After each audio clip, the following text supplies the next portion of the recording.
A Supreme Court pick can be a president's most lasting legacy. Justices can serve for decades. Their decisions last for generations. Former President Trump solidified a conservative majority with his 3 court picks. I have long been told that the most important decision a president can make is the appointment of a Supreme Court justice. For Breyer's spot, Judge Ketanji Brown Jackson is seen as the frontrunner. A former Supreme Court clerk for Breyer, she was vetted recently by Biden and his team and confirmed to the D.C. Circuit Court of Appeals to fill the seat left vacant by Attorney General Merrick Garland. The circuit is seen as a feeder for the high court, and the move was meant to groom her for a justice position if a vacancy came open. When you become a judge, you take an oath to look only at the law in deciding your cases, that you set aside your personal views about the circumstances, the defendants, or anything else. A close second choice is California Supreme Court Justice Leandra Kruger, a former acting deputy solicitor general in the Obama administration. She argued a dozen cases before the high court.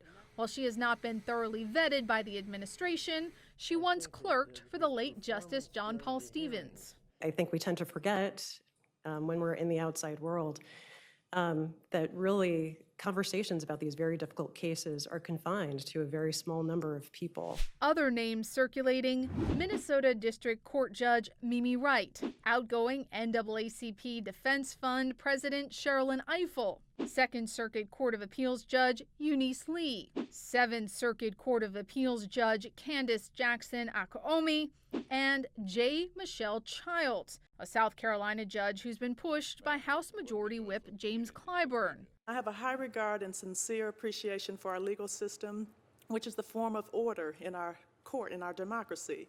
During the 2020 campaign, Clyburn gave Biden the endorsement he needed to help boost his floundering candidacy after Biden promised to appoint a black woman. This country is at an inflection point. It is time for us to restore this country's dignity. The eventual nominee will likely face a daunting confirmation process. Breyer told several people who nudged him to retire that the confirmation process shouldn't be political. If the public sees judges as politicians in robes, its confidence in the courts and in the rule of law itself can only diminish. Some Democrats were worried Breyer would remain on the bench, and with the 2022 midterms looming, Senate Republicans have already raised the stakes around his retirement, with 5 GOP lawmakers telling CNN in December that they would likely oppose any nominee out of this White House if they take the majority in November. Hi, I'm Christine Persichetti, anchor of Currents News. If you like what you saw, please hit the like button on this video. And if you want to see more content just like it, subscribe and click on the bell for notifications. Thanks for watching, because we are putting your faith in the news.